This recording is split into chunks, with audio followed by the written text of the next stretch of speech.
Dad once told me straight-faced across our dining table, "Your brother deserves it." The house, the cash, the entire family company, he handed it all to Ryan, like I'd never spent 15 years holding that place together. I walked away that night with nothing but my car and my pride. This morning, after 2 years of silence, my phone buzzed with a message from my mother. "Mortgages due. Can we talk?" I almost laughed. Until the second message appeared, because whatever they were hiding, whatever they were afraid of, had my name written all over it. My name is Cheryl, and for most of my life, I believed loyalty could fix anything family business, even the wounds you pretend don't hurt. I grew up in a quiet suburb outside Boston in a colonial house my grandfather built after turning a tiny garage operation into a respected construction business. People loved to say we were the picture of a hard-working American family. But inside those walls, everything revolved around one truth. Ryan, the youngest, the only son, was the chosen one. I learned that before I even understood the word favoritism. When I was 12, Dad had the company crews build Ryan a custom playhouse for his 5th birthday. That same year, I got a bookstore gift card and a cake from the grocery aisle. No one said it out loud, but the lesson was carved into the air. He mattered more. My mother brushed it off with her gentle voice, saying, "Dad just had traditional values." But those values followed me into high school, college, and every corner of the family business. While Ryan barely scraped through classes, I studied late, joined every leadership club I could, and built a path toward the company I hoped one day to help lead. I graduated with degrees in business and construction management. Ryan finally settled on an easy major after changing directions 3 times. When I joined the family business full-time, I thought Dad would finally see me. I arrived early, stayed late, and worked every department from estimating to project coordination. I knew the names of every foreman, every subcontractor, every administrative assistant. Meanwhile, Ryan was given a corner office, a title he never earned, and a company car he didn't even know how to maintain. I still believed results would speak for themselves. When a major medical complex fell behind schedule and Ryan conveniently took a 3-week vacation, I stepped in. I spent 6 weeks on site, 14 hours a day, reorganizing teams and negotiating with subcontractors. We finished 2 days early. The client shook my hand and said it wouldn't have happened without me. Dad overheard, nodded, and replied, "The Patterson men know how to deliver." The sting of that sentence stayed with me longer than it should have, but nothing prepared me for the night everything finally snapped. Mom invited us to dinner, saying Dad had an announcement. I remember arriving early, holding a bottle of Dad's favorite scotch, waiting for what I thought was the next chapter of my future. Instead, Dad lifted his glass, smiled proudly at Ryan, and said he was transferring the company, the house, and the family investments to the rightful heir. To me, he offered 3 months of severance in the company car I'd been driving. I walked out that night, heart-pounding pride barely holding me upright. I packed what I could into my trunk, drove to the airport before sunrise, and started over in Chicago. New city, new business, new life. I thought I'd close that chapter forever, but the text from my mother proved the past wasn't done with me yet. Chicago didn't welcome me gently, but it welcomed me honestly. No history, no shadows of my father's expectations, no reminders of the company I once bled for. Just a skyline sharp enough to cut through the bruises I carried from Boston. I rented a small, furnished apartment, hung up the one framed photo I kept of my grandfather standing beside his first truck, and told myself I was rebuilding, not escaping. Starting a consulting business in a city where no one knew my name was humbling. I cold-called developers, visited job sites in borrowed boots, and spent nights rewriting proposals that never got answered. But slowly, people noticed. A project manager from a mid-sized developer hired me to salvage a failing renovation. Then another client referred me. Then another. Within a year, I had a steady roster and 2 part-time assistants, women like me, who'd been overlooked in their old companies and were hungry to prove something. For the first time in my adult life, I felt seen for my work, not my last name. And then the emails from Boston started trickling in. The first came from Barbara, my parents' longtime neighbor. She wrote that the landscaping around my childhood home had gone wild, the lawn uncut, the shutters peeling. She mentioned my parents didn't renew their country club membership, something unthinkable for them. She said trucks from the family company no longer parked in the driveway. A quiet worry seeped through every sentence. I stared at her message for a long time before closing it. I didn't respond. A month later, I received a second email, this one from Martin, the head estimator who'd worked with my father for decades. Cheryl, I left the company today. Ryan fired Dolores and Jim, said they were too expensive. His note ended with, I thought you should know before things get worse. I deleted that one too, though my stomach twisted as I hit the key. But the messages kept coming. A former project manager told me contracts were falling apart. A subcontractor said payments were late. A developer warned the company was on the verge of being dropped from a major project due to quality issues. Every update chipped away at the version of the business my grandfather built and the version I had tried to save for so long. Still, I stayed silent. It wasn't my fire to put out anymore. And then came the night everything broke open. I had just finished reviewing a proposal in my Chicago office when my phone buzzed with a text from an unknown number. It was a blurry screenshot of a conversation between two former employees discussing unpaid wages and the possibility that the company might fold within weeks. Underneath the screenshot, the sender had typed, "Only, you should call your parents." I didn't. Instead, I sat in my dark office, city lights flickering against the glass, realizing something I hadn't let myself admit before the collapse I had once feared was already happening. And somewhere deep inside, beneath the hurt and the history, a part of me felt the first spark of something I hadn't felt in years. Leverage. The breaking point didn't arrive with a bang. It came quietly in the middle of a Tuesday morning while I was reviewing material schedules for a client. My phone buzzed once, just once, and I nearly ignored it. But the preview line stopped me cold. Mortgages due. Can we talk? It was from my mother. For nearly 2 years, she'd avoided saying anything real to me. Birthday texts, generic holiday greetings, nothing more. And now, suddenly, she wanted to talk about a mortgage on a house that had been fully paid off when I left Boston. A slow, steady heat rose under my skin. I set my tablet down, wiped my palms on my slacks, and reread the message. There was no apology, no acknowledgement of the night they handed everything to Ryan, just a plea wrapped in avoidance. I typed back before I could soften it. Ask your heir. I hit send. No hesitation. For the first time in my life, I didn't cushion the truth. The typing bubbles appeared immediately frantic and unsteady. Cheryl, please don't be like this. We're in trouble. Your father won't admit it, but the company, I silenced my phone. For the rest of the day, I tried to focus on work, but my mind kept circling back. A mortgage meant desperation. A mortgage meant they'd leveraged the one asset they once valued more than me. And if they were reaching out to the daughter they discarded, things were worse than anyone had admitted. At 6:12 p.m., as I packed up my laptop, another notification lit the screen. Dad, call me. It's urgent.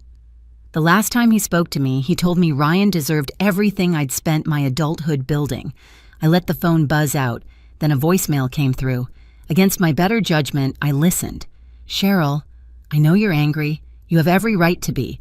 But the company is facing challenges. We're running out of options. Challenges. He couldn't even say the word collapse. A long silence filled the recording before he said very quietly, "We need your help." My throat tightened, not from sympathy, but from the shocking, surreal reversal of roles. He had never asked me for anything, not once. I had given and given and given, and he had taken every ounce of it for granted. Now he finally understood what it felt like to need someone who might not choose you back. I called him that night, not out of obligation, out of clarity. Before we say another word, I said I want everything on the table. Payments, bills, contracts, loans, all of it. If you want my help, I need to see the truth. He exhaled a sound more tired than I'd ever heard from him. Come home, he said. We'll show you everything. Home. Funny word. I didn't answer. I booked a flight for Friday, packed a small suitcase, and left my Chicago apartment before sunrise. Whatever waited for me in Boston, one thing was already clear. This time, I wouldn't be walking in as the daughter begging to be seen. I'd be walking in with the power they never believed I'd have. I landed in Boston just after noon, the winter air sharp enough to sting as I stepped outside. The city had always carried a heaviness for me, but this time it felt different, lighter somehow, because I wasn't returning as the overlooked daughter, desperate for approval. I was coming back as someone who no longer needed anything from them. I rented a car at the airport and drove the familiar route toward the suburbs. As the houses grew larger and more spaced apart, memories I'd buried rose uninvited. The smell of my mother's Sunday roast, the creak of the staircase. I wasn't allowed to run on my father's booming voice echoing through the halls whenever Ryan did something impressive like breathing. But nothing prepared me for the sight of the house itself. The shutters were chipped, the driveway cracked. The lawn, the same lawn my father once treated like a public monument, was patchy and brown. The absence of the company truck parked proudly out front was louder than any foreclosure notice could ever be. I stepped inside without knocking. The door wasn't even locked. The living room looked like an evidence board. Stacks of payments bills, loan statements, contractor disputes, and red-stamped warnings covered the coffee table. My mother sat on the couch, wringing her hands. My father stood pacing behind her, his shoulders hunched, his once commanding presence replaced with something smaller, something defeated. And Ryan, my brother, sat in the armchair, tanned from some trip. I was sure the company paid for scrolling on his phone like he'd been inconvenienced by needing to show up. Mom stood first. "Cheryl, honey, don't I said, but not unkindly. Not yet." Dad stopped pacing. "We appreciate you coming." Things escalated faster than expected. I walked to the table, set down my bag, and began sorting through the documents. The numbers were worse than I'd imagined: missed payments, penalties, piling on penalties, project delays so long they'd triggered breach of contract claims. "You mortgaged the house," I said quietly. Dad swallowed. "The company needed cash flow. Just temporary." "Is that what you told the bank?" I held up a notice stamped in bold red. "Because they don't seem to agree." Ryan finally looked up. "Can we not do this right now? Dad said you're here to help, not lecture." I turned toward him slowly. "You think this is a lecture?" His smirk faltered. I picked up another stack. Expense summaries. Travel charges, vendor statements. "Tell me, Ryan, did you think the company wouldn't notice dozens of personal trips billed as client development? The boat, the Florida condo, the resort weekends, the... What is this? Spa packages?" Ryan's jaw tightened. "I was building relationships. That's what a CEO does." "You weren't a CEO," I said. "You were a child handed a loaded weapon." Dad cleared his throat. "Cheryl?" "No," I said. "We're not softening this." Mom looked between us, her eyes full of the fear people get when they realize the consequences have finally caught up. I opened one more folder: loan statements Ryan had signed without understanding the interest terms or the repayment schedule. "These decisions didn't just drain the company," I said. "They drained your retirement. They jeopardized the incomes of 47 employees. And then when the house you chose over me fell into trouble, you contacted me because suddenly the daughter who didn't deserve it was useful again." Dad winced. "Cheryl, I know what I said, and I regret." "You don't get to apologize yet," I cut in. "We're not done." Ryan crossed his arms. "You always think you're so perfect. You don't know what it's like to run a company." I laughed, a short, sharp sound. "Ryan, I ran it for 15 years. You just took the credit." The room went silent. I sat down, folding my hands on the table. "Okay, let's get to why I'm actually here. Because I assume you didn't call me just to confess your mistakes." Dad sighed. "We need a restructuring plan. The bank is threatening legal action. Clients are leaving. We thought if you could return in a leadership capacity, maybe COO or CFO." "No," I said immediately. Mom blinked. "But sweetheart, no." I leaned forward. "I'm not coming back as an employee. I'm not putting my name and reputation on the line while Ryan keeps a title he never earned." Ryan scoffed. "Excuse me." "Quiet," I said, not raising my voice but making the air shift anyway. Dad's shoulders sagged. "What do you want, Cheryl?" "Finally, the real question. I want controlling interest," I said. "Majority ownership, full decision-making authority, operational, financial, strategic, everything." Ryan stood so fast the chair scraped.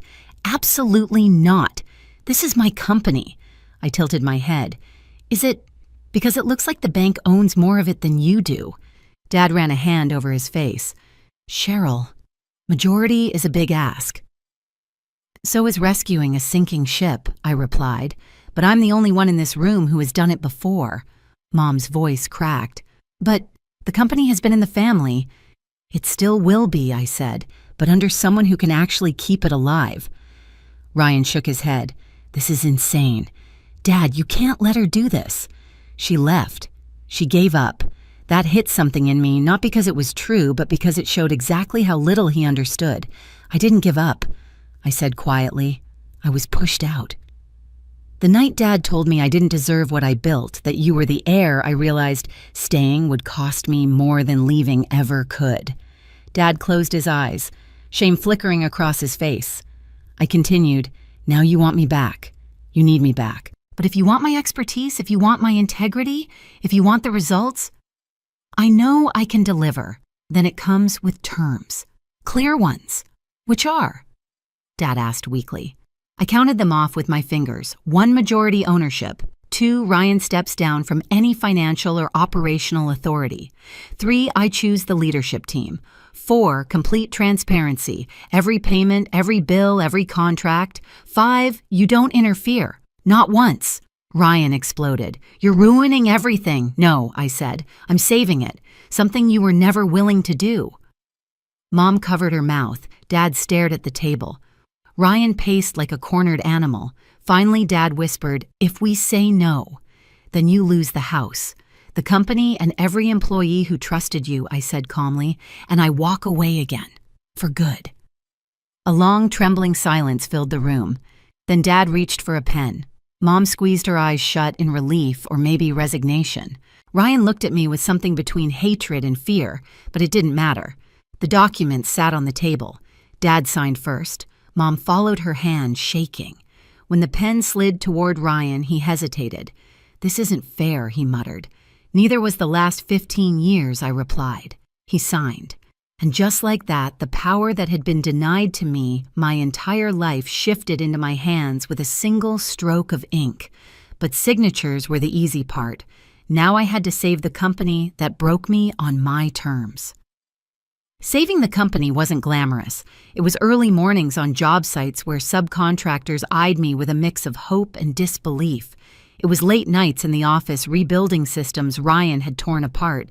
It was phone calls with vendors I'd known for years asking them to give us one more chance with my name, not my father's, as the guarantee. I rehired the people who'd been pushed out. Martin returned first relief, softening the edges of his usual seriousness. Dolores came back 2 days later, hugging me so tightly I felt years of exhaustion leave my body. Together, we rebuilt from the inside out. Transparent budgets, realistic timelines, clean contract reviews, quality checks that didn't get waved away for convenience. Ryan stayed, but under limits he didn't like.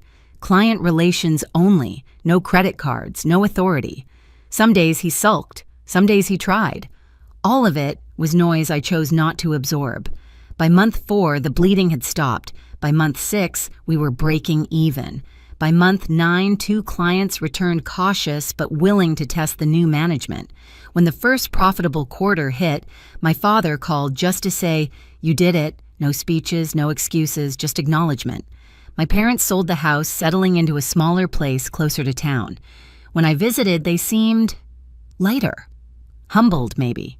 More aware of the world beyond tradition. As for me, I hired a seasoned executive to run Boston's day-to-day while I returned to Chicago. My office there felt different now, not like a hiding place, but a beginning I had chosen. One evening, looking out over the skyline, my phone buzzed. A message from Mom. "Thank you for saving our legacy." I typed back slowly. It was never about legacy. It was about finally doing what was right. In the end, rescuing the company wasn't the victory people assume. The real win was reclaiming my place in a story that once tried to write me out. I didn't return for approval or forgiveness. I returned because 47 families depended on someone choosing integrity over pride. And maybe finally, My parents understood the difference. If you've ever had to fight for the respect you should have been given all along, you're not alone. Some of us learn to stand up only after we've been pushed out. Share your story in the comments. And if this one meant something to you, hit subscribe so you don't miss what comes next.